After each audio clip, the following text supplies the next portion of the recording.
Benja, do you believe that Jesus is the Son of God?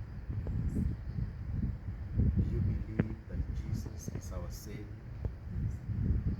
Do you believe that we are being baptized to be united with Christ?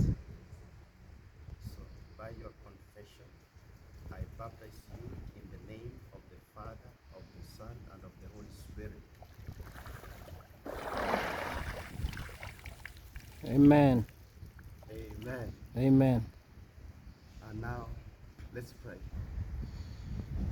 Our Father, I thank you and I bless your name for this soul that has been born into your kingdom. As Jesus was baptized and after baptism, the Holy Spirit descended on him, O Lord.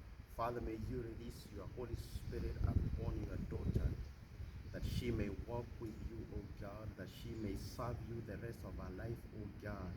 May this be a life-changing decision she has made, O King of Glory. And Father, may you help us to walk with her, to nurture, O King of Glory, in your word and in your kingdom, O God. For this is our prayer in Jesus' name. Amen.